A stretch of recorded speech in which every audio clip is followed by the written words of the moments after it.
Olá a todos, eu sou Roberto César Leite e é uma satisfação enorme dar início a este podcast, mais um podcast do SPES. Nós estamos aqui com duas pessoas muito especiais mesmo, que eu conheço já há algum tempo e são, assim, muito dedicadas, muito estudiosas, estão atualizadíssimas. Então, é uma alegria, um prazer estar com elas desde a nossa pós-graduação do SPES, né? Pela qualidade do trabalho de vocês. E nós vamos ter esse privilégio hoje de contar com a Priscila, que vai falar para a gente sobre cronobiologia e crononutrição, e também com a Lígia de Oliveira, que abordará, nesse nosso podcast de hoje, sobre as atualizações da obesidade. Sejam bem-vindas, sejam todos bem-vindos.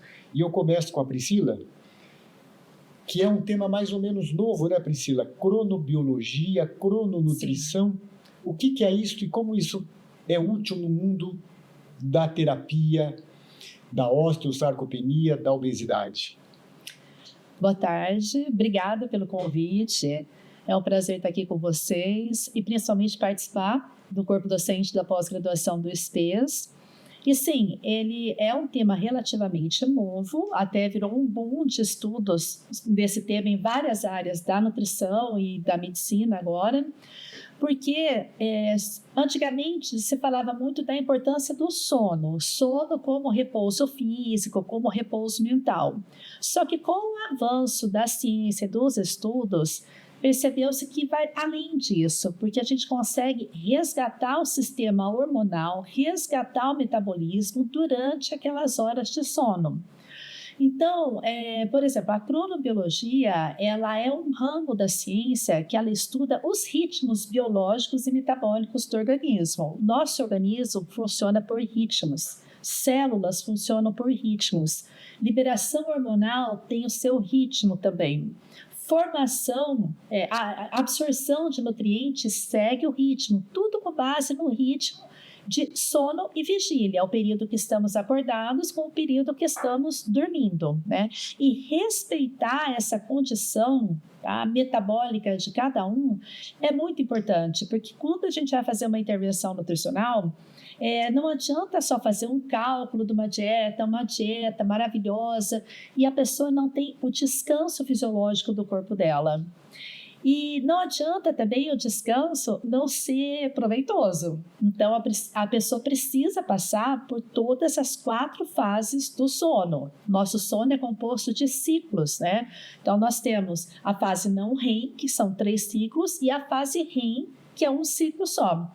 Na primeira etapa do sono, elas trabalham em 5, 10 minutos uma fase, 10, 20 minutos outro, 20 minutos a 1 hora outro. E o sono REM, que é o sono profundo que provoca esse maior descanso, às vezes a pessoa não consegue chegar.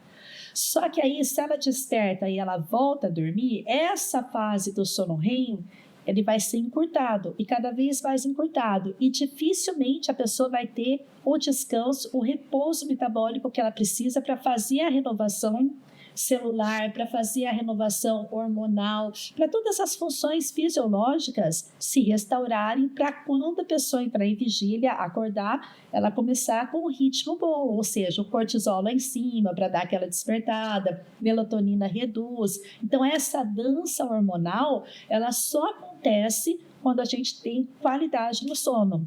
E hoje sabe-se que isso interfere até no padrão alimentar, né? E a crononutrição, o que tem a ver com cronobiologia? Então, a crononutrição é uma área nova dentro da nutrição, né? Onde, a partir da cronobiologia, estuda-se como a alimentação pode interferir nesses ritmos, nesses ciclos. Por exemplo, de um tempo para cá, as pessoas estão se tornando muito adeptas de jejum intermitente.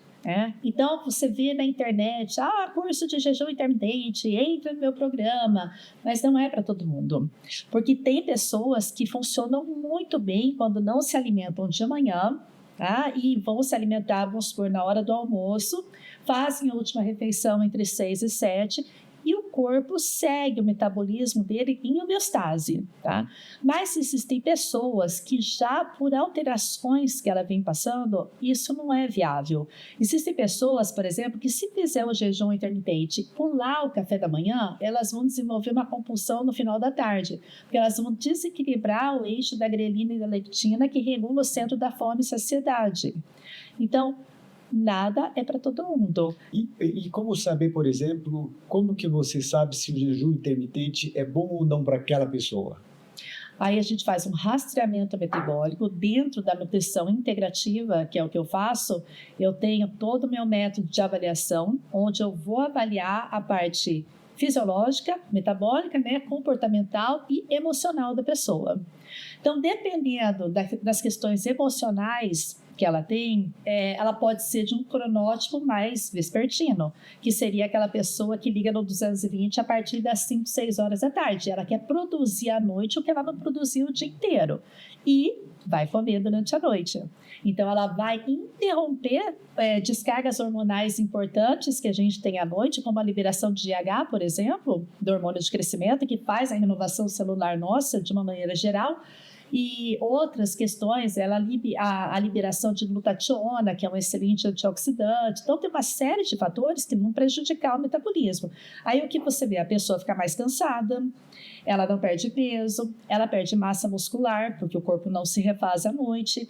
Em contrapartida, tem aquelas pessoas, por exemplo, que têm resistência à insulina, síndrome metabólica, tem uma hemoglobina glicada muito alta, né?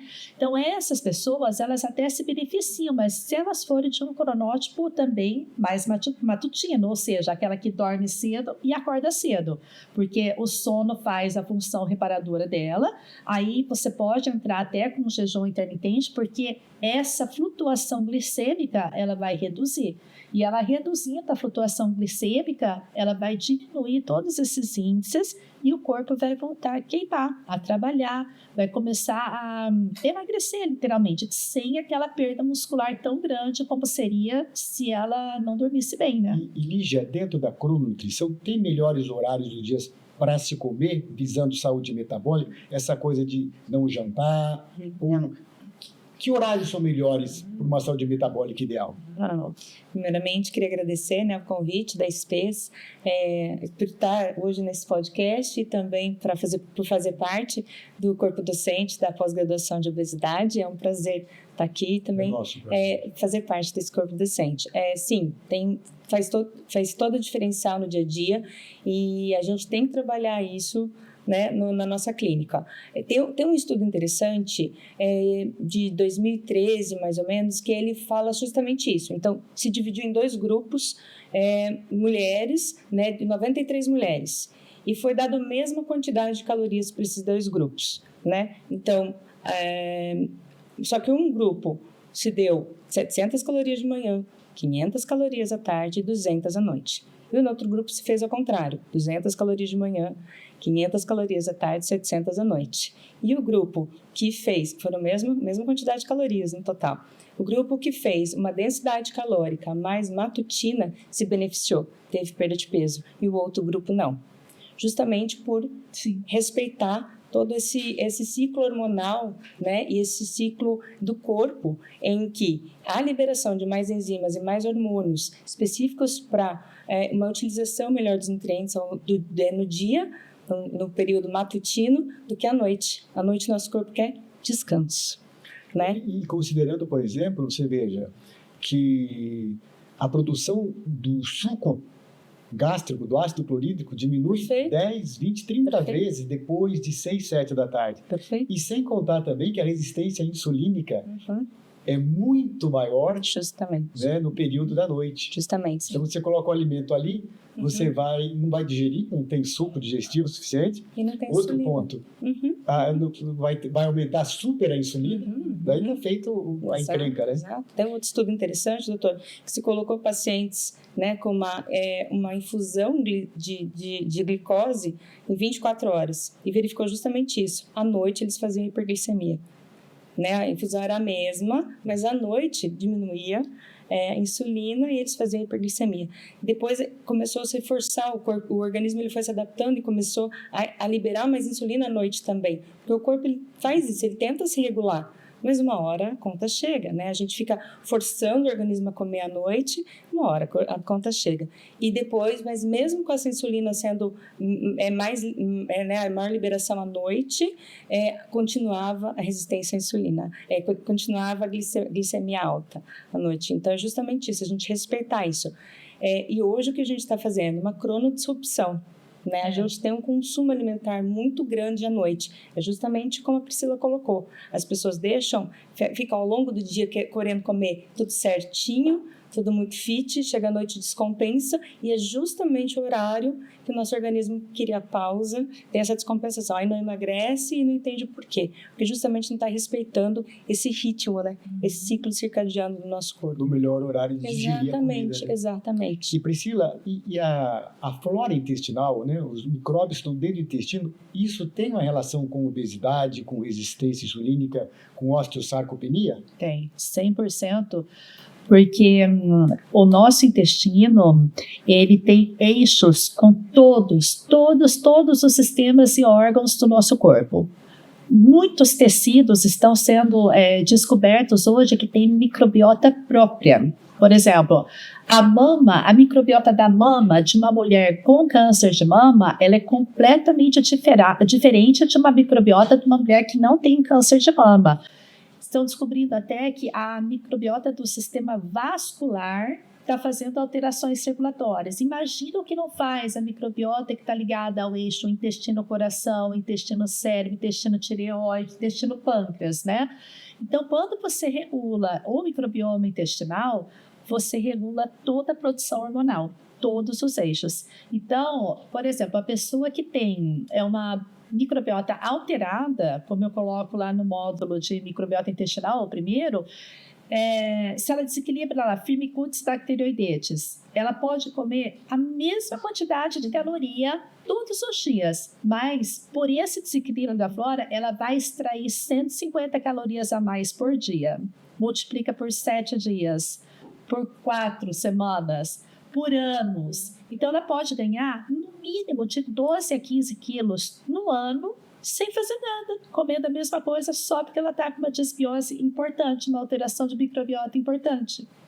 E a microbiota intestinal, ela tem que ser regulada principalmente pela alimentação, né? É 100% alimentação, mas ela é 100% emoção também.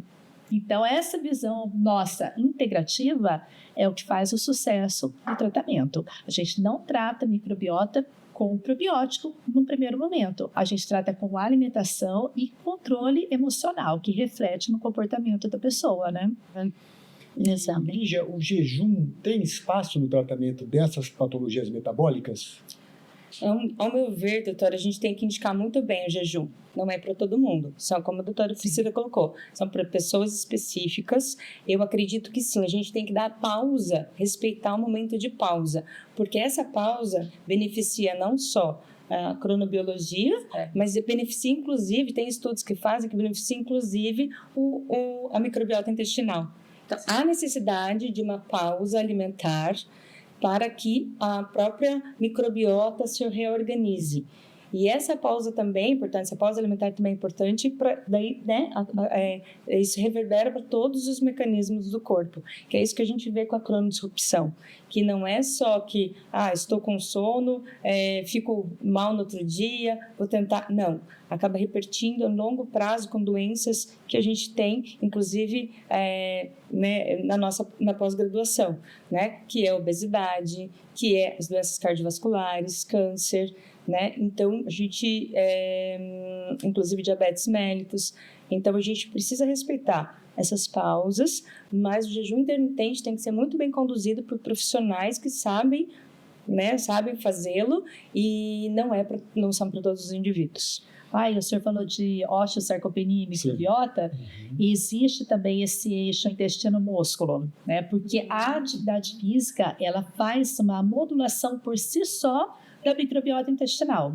A partir do momento de 30 30 a 60 dias de atividade física orientada e contínua, regular, você já tem alteração na microbiota também.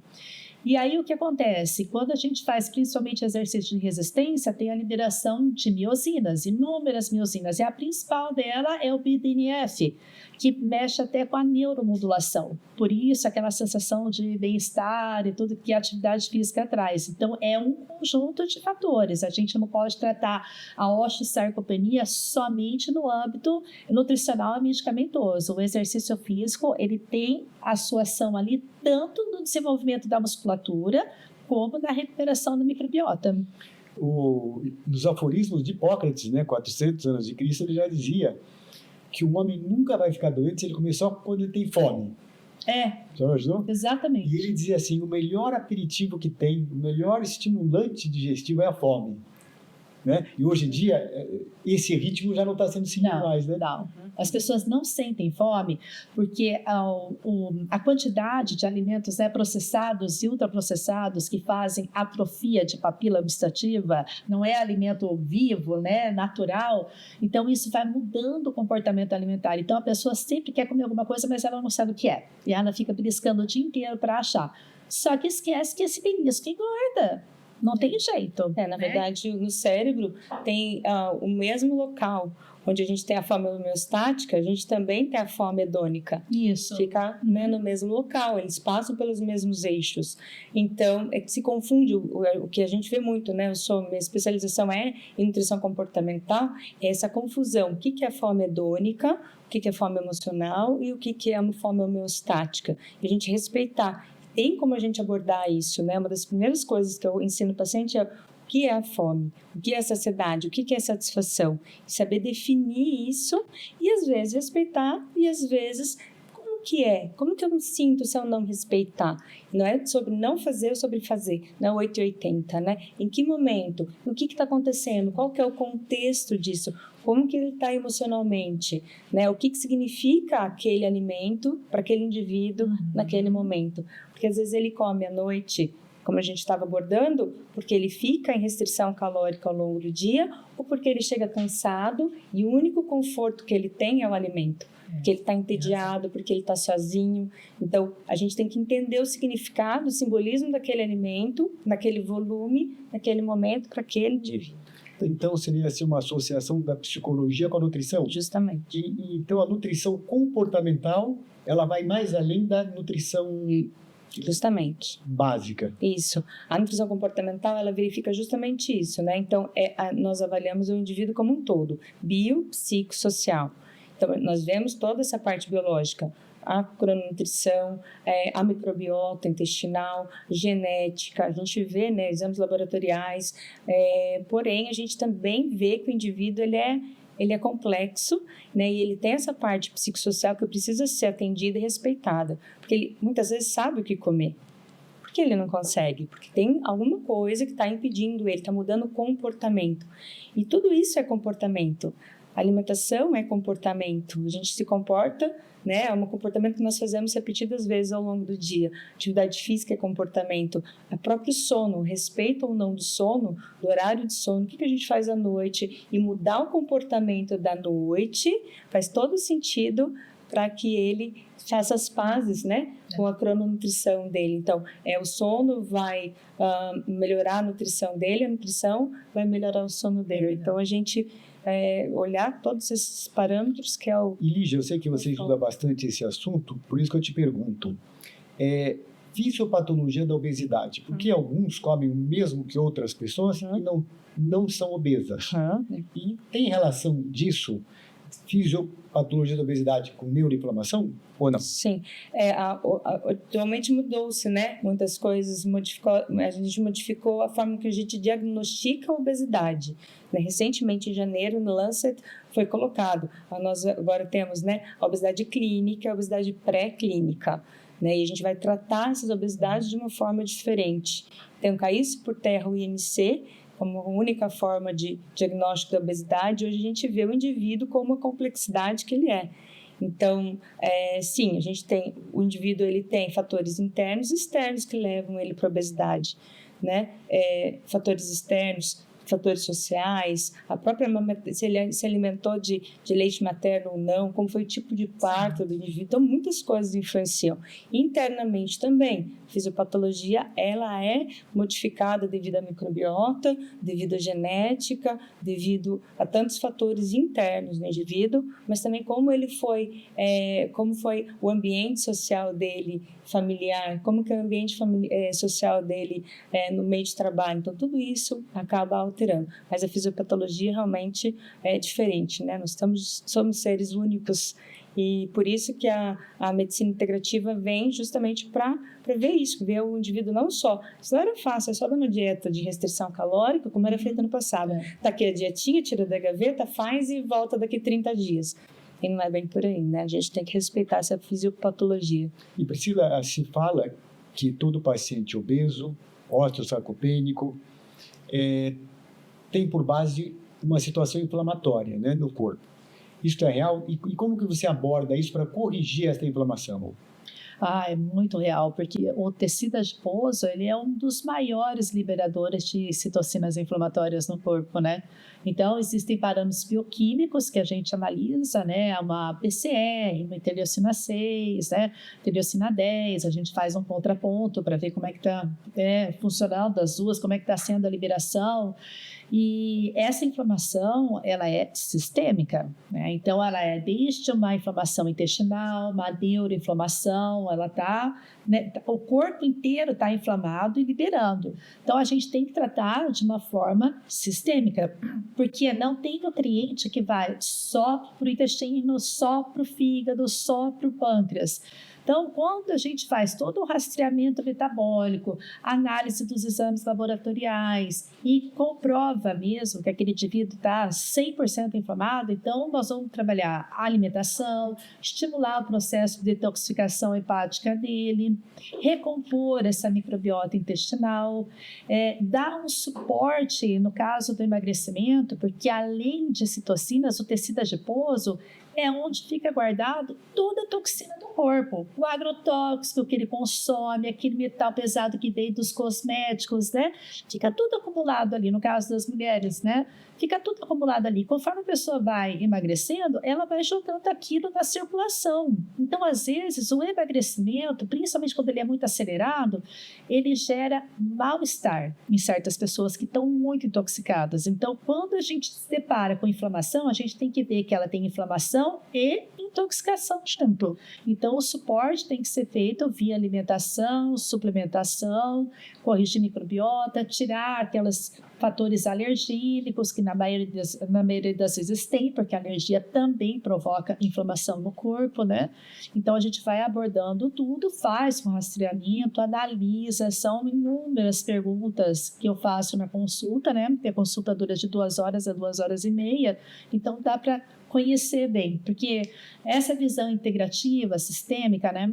A gente não pode partir do princípio da doença que o paciente tem. A gente tem que conhecer quem é o paciente que tem aquele doença, aquele desequilíbrio, né? O primeiro olhar que a gente faz é esse, né? Então, eu preciso interagir, eu preciso conhecer esse paciente para ele me dar as respostas que eu preciso, né? Para eu seguir na conduta.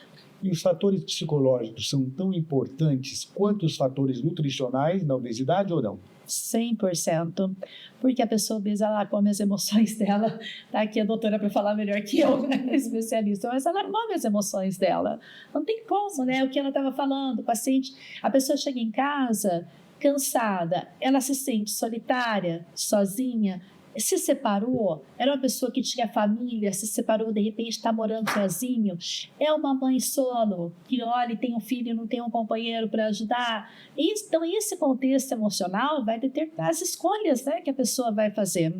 E na nutrição comportamental, Lígia, que recurso você usa para tratar dessa questão psicológica que muitas vezes está por detrás da obesidade? A abordagem é totalmente diferente, né? Porque a gente verifica justamente isso, o porquê que ela come daquela forma, né? Não só o que ela come, mas por que ela come, como ela come, a quantidade. Então, a primeira ferramenta que eu utilizo é uma ferramenta, inclusive, que veio da TCC, da Terapia Cognitivo-Comportamental, que é o que a gente conhece como registro alimentar, mas eu chamo como diário alimentar.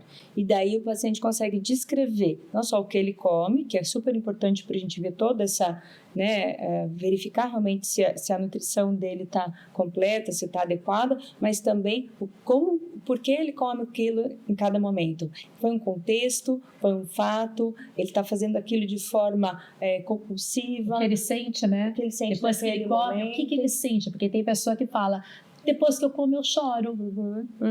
É o que ele estava sentindo antes, que veio geralmente de pensamento, de sentimento e de sensação física. Foi fome mesmo? O que você estava sentindo naquele momento?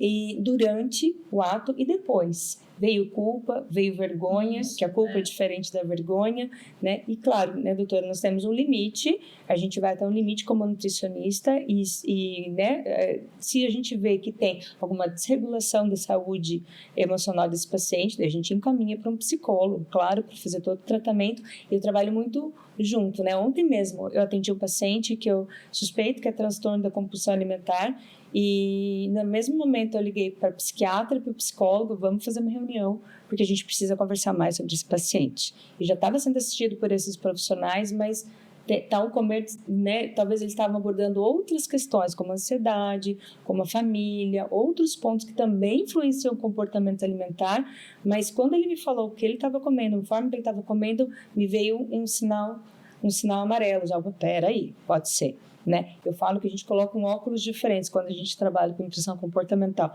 que tudo a gente enxerga que pode ser algo que vai além, né? A gente culpa o paciente, a gente acha que é só questão de foco, força e fé, e é muito além disso, né? Então, na própria inflamação, que a Priscila estava comentando, essa neuroinflamação, o paciente com obesidade, ele é um neuroinflamado.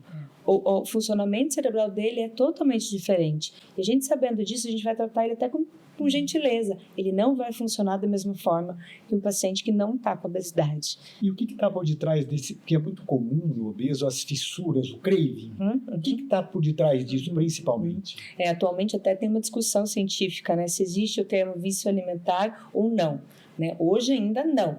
Mas a gente vê alguns sintomas de vício alimentar e o craving é um deles, né? A gente tem isso mesmo, dessa fissura, essa necessidade de pegar o carro e ir 2 horas da tarde num posto, parar e falar para a família que vai abastecer o carro e comprar alimentos, né?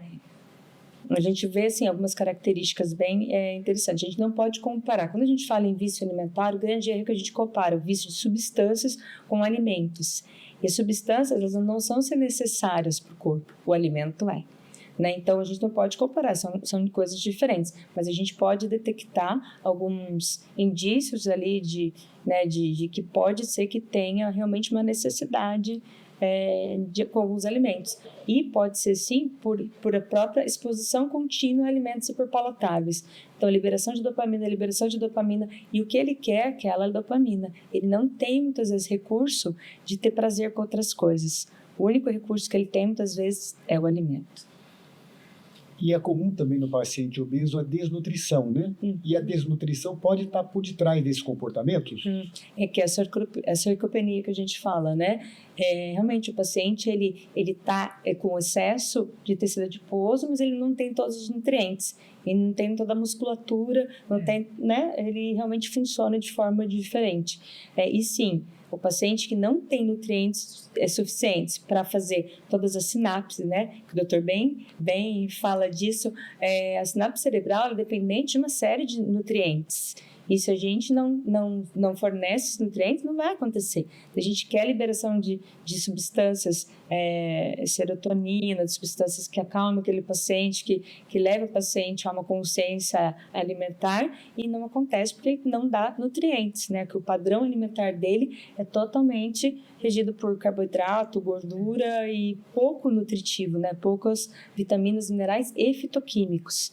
E Priscila, você na sua prática, assim, e como professor da pós-graduação, o que você pode recomendar no geral de complementos para o paciente com essa alteração metabólica gerando essas 4 doenças que nós estamos estudando? Você diz de suplemento ou dieta mesmo? Suplementar, né? Você vê a necessidade e importância de suplementar, de complementar, além de uma alimentação, correto? Vejo, sempre, porque nessa desnutrição também envolve uma questão bem importante, que é assim, a falta de nutrientes específicos, como o magnésio, o cálcio, o zinco. O que acontece? O corpo, no caso do cálcio e do magnésio, principalmente, o corpo desmineraliza, né, para fazer um tamponamento daquele pH muito ácido que esses alimentos ultraprocessados, ricos em açúcar, em gordura saturada, vai provocar no corpo. Quanto maior a extensão desse ambiente ácido, maior o desenvolvimento de doenças crônicas não transmissíveis, que vai obesidade, síndrome metabólica e todos os adjacentes, né, esteatose hepática, tudo que está envolvido nesse contexto. E aí, naturalmente, aquilo que a pessoa ingere, ela não é suficiente. Não é porque o corpo está usando aquilo para outras funções, para controlar o equilíbrio básico do corpo, que é a homeostase ácido básico. Então, a pessoa que está muito ácida, a inflamação vai aumentar e ela não vai conseguir responder. Os eixos hormonais, eles não respondem a um ambiente ácido assim. Então, esse tamponamento esgota uma reserva que não existe, porque o magnésio, por exemplo, é um nutriente que não faz reserva, você precisa repor todo dia. Falta vitaminas do complexo B para girar bastante energia nas mitocôndrias e começar a fazer uma biogênese melhor, né? Então, eu vejo assim, a gente analisa, né, tudo para todo mundo, como eu disse, né? Pega aquele ponto principal ali, se é realmente a inflamação, o excesso de acidez, a alteração de detoxificação, ou se ela tem muita toxina circulante no corpo. E aí a gente trabalha, geralmente, o básico do básico, para você começar a colocar um organismo em ordem, seriam os minerais, né? Magnésio, zinco, selênio, cromo, né? As vitaminas do complexo B também. E aí tem aminoácidos que a gente pode usar também, fazer um pool de aminoácidos para compor aquilo junto e ajudar na estruturação da formação da massa muscular dele, né? Mas é que é praticamente uma gestação, né? Cada mês a gente tem que intervir de uma maneira, né? Eu acho que o primeiro passo de intervenção é: o que eu posso fazer por aquele paciente para que ele se sinta melhor já no primeiro momento? Porque se ele se sentir melhor, se sentir que ele é capaz, ele vai continuar o tratamento. Se eu chegar impondo tudo aquilo que as maravilhas dos artigos trazem para nós, dos livros, e eu não respeitar os limites dele, emocionais principalmente, comportamentais no caso, que não é tanto a minha área, mas eu preciso analisar isso também, ele não vai fazer nenhum mês e vai desistir. E aí fica aquela maratona de profissional para profissional, né? Então, eu acho que primeiro a gente gera uma empatia, vê tudo o que precisa ser consertado ali naquele organismo, estabelece vários protocolos, como eu vou entrar primeiro, o que eu vou abordar primeiro, o que eu vou abordar depois. O intestino é o ponto principal dele, é um paciente que evacua uma vez por semana. Pronto, então eu vou trabalhar isso aqui com você primeiro, porque a partir do momento que eu corrigir algum distúrbio importante para ele, que ele vá se sentir bem, o resto vem de acréscimo. Aí aos pouquinhos a gente muda a forma de suplementar, mas eu acho que é muito interessante e importante. E vou ser bem sincera, eu suplemento todos, em um nível ou outro, todos. Não sai nenhum sem suplementação no consultório. Até porque é raro você encontrar alguém que não tenha uma desnutrição, um déficit, né? Seja de aminoácidos, de ácidos graxos essenciais, seja de vitaminas. Sim. Você veja, numa escola norte-americana, que nem estamos falando de Brasil, numa escola classe A, 80% dos alunos com mensurações sanguíneas, mensurações de cabelo, de urina, você encontrou 80% de alunos carentes de nutrientes. Então, realmente, quanto mais um paciente obeso, né? Quanto mais obeso. Que chegou neste ponto em que ele já está desajustado cronobiologicamente. Né? E, Lígia, eu te pergunto, quando que é o momento de se indicar uma cirurgia bariátrica, do ponto de vista da nutrição? Na verdade, esse momento, esse timing, ele é definido com a equipe multiprofissional, né? Nós entramos né, em conjunto com o médico, com a psicóloga. Então, para nós, a gente tem alguns cortes que a Sociedade Brasileira, né, de Cirurgia Bariátrica define, porém, independente desses cortes, a gente sempre faz reuniões em equipe para definir junto esse momento. A cirurgia bariátrica, ela é uma ferramenta, mas é o que eu sempre falo para o paciente, você vai trocar uma doença, que é a obesidade, por outra doença. Por outras doenças, Sim, às vezes. Porque se essa dificuldade de nutrir o paciente com obesidade existe, um paciente que já teve obesidade e que foi submetido a uma cirurgia bariátrica, vai ter outras demandas muito maiores e muito mais, né, vai ser muito mais complexo de atender. Então, daí sim, a suplementação é fundamental para esses pacientes. Então, esse timing a gente define em equipe, mas a condução também tem que ser feita em equipe, né? Então, ter sempre presente, a gente vê a diferença do paciente que fica desassistido, porque no começo é tudo lindo, tudo maravilhoso, faz certinho nas consultas, depois começa a esse passado, daí para de, psicólogo não é importante, mas daí, depois dos 2 anos que bate realmente a realidade, né? Porque ele começa a voltar para a vida, ele começa a conseguir ingerir alguns alimentos, às vezes entra em contato com substâncias como álcool, né? Então, começa não, só hoje, vai mudando o comportamento dele, e daí por isso que a gente tem esse índice de remissão da cirurgia, né? De obesidade pós-cirurgia. Então, a gente precisa cuidar desse paciente a longo... Eu falo, é um casamento. Você veio aqui, a gente não vai operar e tchau. Não, é um casamento. Você tem que voltar. E voltar com o psicólogo, e voltar com o médico também que está te assistindo. E Priscila, a semaglutida e sucedâneos, ela tem espaço na sua abordagem nutricional para a obesidade? E ela corrige questões metabólicas de base ou só palia? Olha, eu tenho vários pacientes que usam a semaglutida, né? E o que eu pude perceber entre a diferença entre um e outro, né? Ela não corrige essas questões, não. Ela tira o apetite, a semaglutida, mas ela provoca uma alteração de microbiota intestinal, difícil até para nós corrigirmos.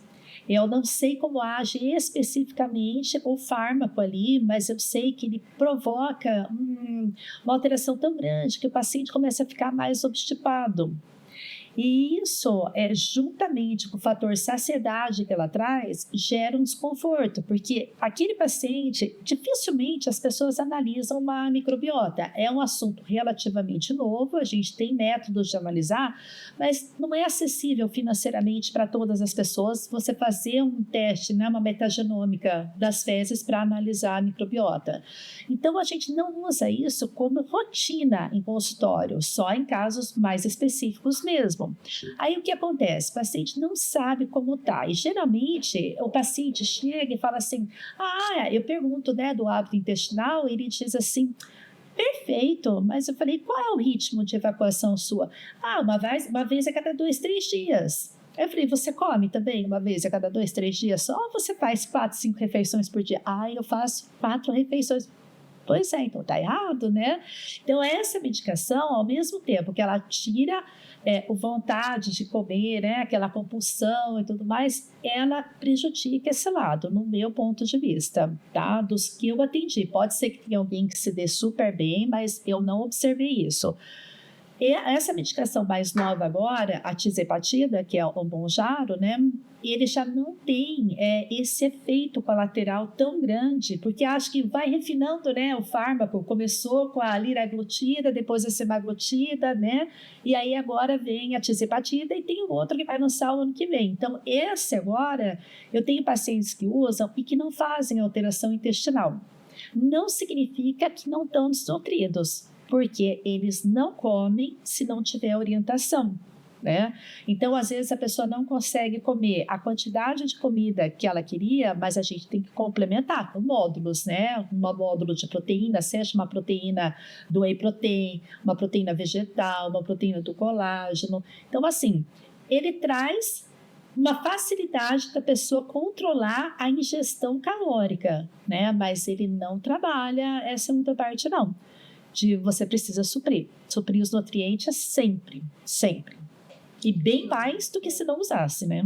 É uma ferramenta, né? É uma ferramenta. É né? o que a gente está colocando. O pessoal está achando que é mais uma pílula mágica, né? E não, se a gente não tiver mudança de comportamento, o mundo dele vai continuar igual. Então, vai continuar, né? Vai fazer uso do produto, ok. Mas depois, quando descontinuar, como que vai ser? Porque o comportamento dele não foi alterado. Então, a gente tem que trabalhar comportamento enquanto está fazendo a utilização, para que quando ele desmamar do medicamento, daí ele saiba lidar com a fome que vai voltar. E tem outra questão, né? Que eu percebo. Tem paciente que até tinha uma ingestão hídrica perto do normal, antes de começar a usar. Depois que usa, muda. A pessoa não consegue fazer ingestão hídrica normal. E é fundamental, é a água para qualquer ser humano. E tem paciente que chegou a falar para mim, sabe que eu esqueço de beber água? Parece que aquele remédio supre tantas, né? Tantas coisas no organismo e ele deixa de beber água. E como é que vai funcionar? Intestino, tireoide, todos os sistemas sem água, né? Então, é uma faca de dois gumes. Nós temos uma situação pandêmica no planeta hoje, não há a menor dúvida, que é a obesidade, né? Osteosarcopenia, resistência metabólica, né? Resistência insulínica.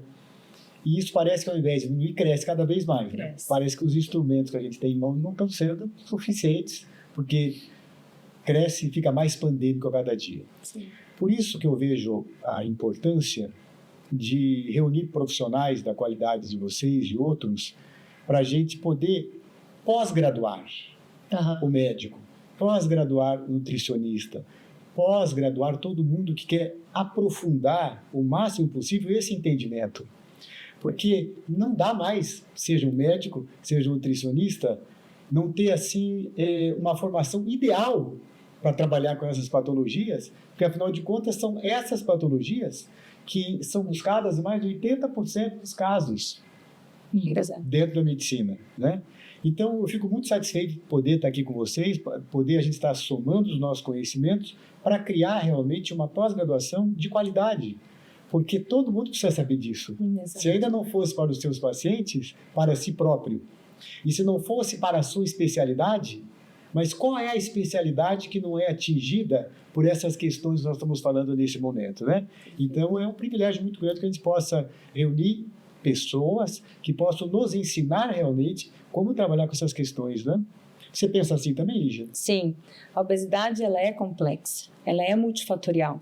Então, nós precisamos de profissionais cada vez mais capacitados, que estude mais, que se entenda dessa complexidade e que não é só um fator, não é só, né, prescrevendo a caneta, ele vai ter que cuidar de um todo. Se ele não consegue cuidar de um todo, pelo menos ele vai estar atento, observar aquilo e saber melhor indicar para um profissional que saiba cuidar do sono, um profissional que saiba cuidar do intestino, um profissional que saiba lidar com esse paciente com toda a sua complexidade.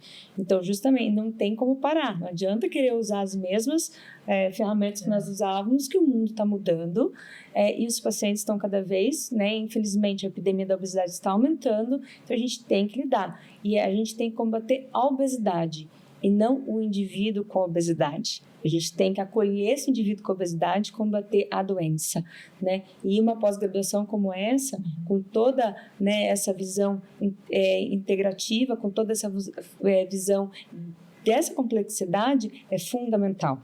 Né? E não só para médicos, isso que é importante, né? O nutricionista vai sair com uma visão mais ampla